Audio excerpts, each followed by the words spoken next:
New chapter देखो start कर रहे हैं, जो आपका है मापन, मात्रक व विमा। ठीक है, समझ में आया? मापन और मात्रक व विमा यहाँ पर हम बात करेंगे। मापन क्या है? जो मापन है ये हमारे पास भौतिक राशियों के मापन के लिए, भौतिक जो राशियां होती हैं उनके मापन के लिए प्रयोग में हम लोग करते हैं। अब जो भौतिक राशियां हैं ये मूल रूप से दो प्रकार की होती हैं। एक हमारे पास होती है मूल राशियां, एक को हम कहते हैं मूल राशियां, और जो सेकंड होती है ये हमारे पास होती है व्युत्पन्न राशियां। क्या होती हैं? व्युत्पन्न राशियां। ठीक है, मूल राशियां वे राशियां होती हैं जो अपने में स्वतंत्र होती हैं, यानी जिन्हें किसी दूसरे मात्रक या दूसरे राशि की आवश्यकता नहीं होती है। अब मूल राशियों की संख्या की हम बात करें तो मूल राशियों की जो संख्या है, मूल राशियों की संख्या ये 7 होती है। ये 7 मूल राशियां होती हैं। कौन कौन सी होती हैं? तो एक तो हमारे पास यहाँ पर लंबाई मूल राशि है, यहाँ पर द्रव्यमान, द्रव्यमान मूल राशि है, यहाँ पर आपका समय, समय मूल राशि होती है।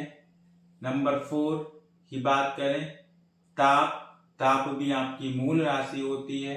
नंबर 5 यदि हम बात करें तो विद्युत धारा, जो विद्युत धारा है ये भी हमारे पास मूल राशि होती है। और नंबर 6 की बात करें तो ज्योति तीव्रता, तो ज्योति तीव्रता जो है ये भी हमारे पास मूल राशि होती है। और इसी में नंबर 7 पर यदि हम बात करें तो इसी तरह हमारे पास आती है पदार्थ की मात्रा, पदार्थ की मात्रा।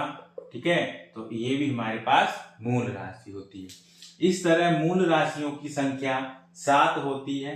लंबाई, द्रव्यमान, समय, ताप, विद्युत धारा, ज्योति तीव्रता और पदार्थ की मात्रा। ठीक, अब यानी जो राशियां, अब ये दो राशि किसी दूसरे पर डिपेंड नहीं है, इसलिए इसे हम बोलेंगे मूल राशियां। अब इन राशियों के प्रयोग में जो मात्रक लाए जाते हैं उन्हें हम कहते हैं मूल मात्रक। यानी मूल राशियों के को व्यक्त करने के लिए जो मात्रक लगाते हैं उन्हें हम कहते हैं मूल मात्रक। यानी जैसे लंबाई, तो लंबाई का मात्रक होता है मीटर। द्रव्यमान, द्रव्यमान का मीन्स होता है किलोग्राम। समय, समय का मात्रक होता है सेकंड।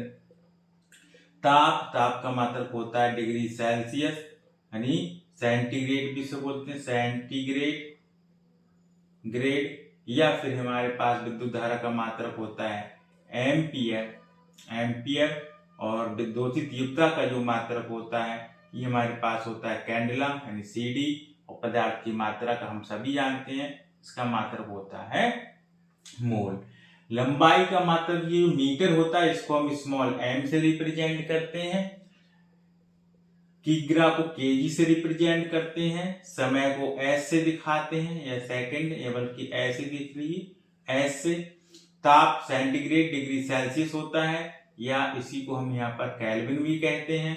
एम्पियर जो होता है ये एम्पियर ए से रिप्रेजेंट करते हैं। सीडी यानी ज्योति तीव्रता को सीडी से रिप्रेजेंट करते हैं। और पदार्थ की मात्रा को मोल, तो इसको भी हम मोल से ही रिप्रेजेंट करते हैं। यानी वे मात्रक जो मूल राशियों को व्यक्त करने में प्रयोग किए जाते हैं वो उनके कहलाते हैं मूल मात्रक। ठीक है, संभवतः लिख लिया होगा, मिटा दे। ठीक है, अब यहाँ पर ये आपके मूल मात्रक हो गए। संख्या आती है, संख्या कितनी होती है? तो 7 संख्या होती है। अब सेकंड नंबर पे हम बात करते हैं कि व्युत्पन्न राशियां क्या होती हैं। तो व्युत्पन्न राशियां वे राशियां होती हैं जो मूल राशियों की सहायता से प्राप्त होती हैं। मूल राशियों की सहायता से प्राप्त होती हैं, उन्हें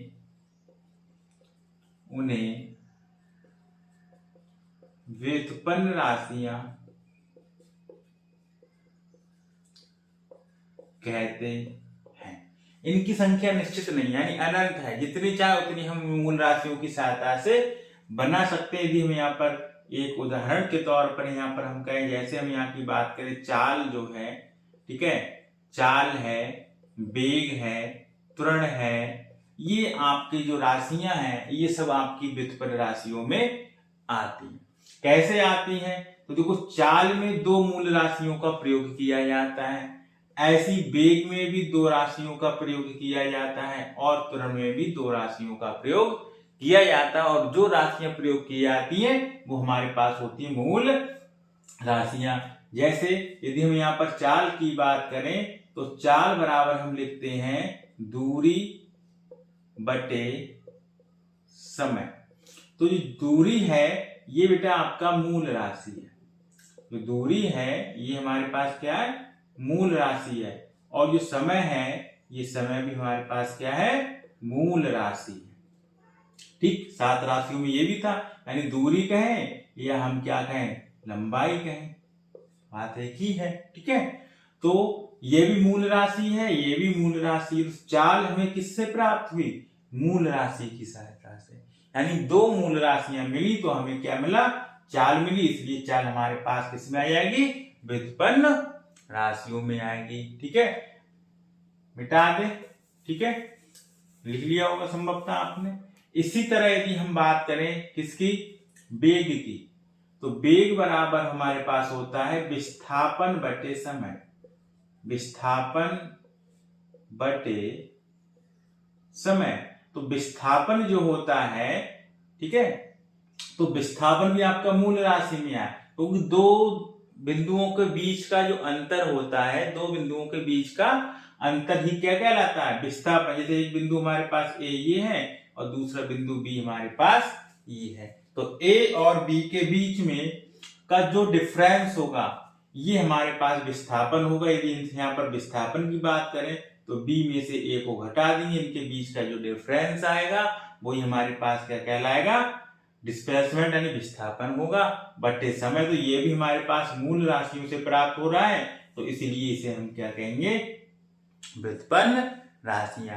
यानी जितने भी राशियां हमारे पास जो मूल राशियों से प्राप्त हो वो हमारे पास सब क्या कहलाएंगी, व्युत्पन्न राशियां कहलाएंगी।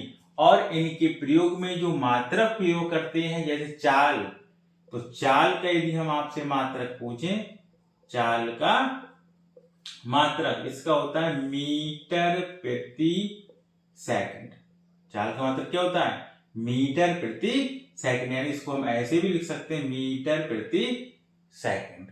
ठीक, इसी प्रकार वेग, वेग का मात्रक भी सेम यही होता है। वेग की जो यूनिट होती है आपकी, वेग की यूनिट, ये भी हमारे पास क्या होगा था, मीटर प्रति सेकंड, या ऐसे लिख दें या इसी को हम लिख सकते हैं मीटर प्रति सेकंड।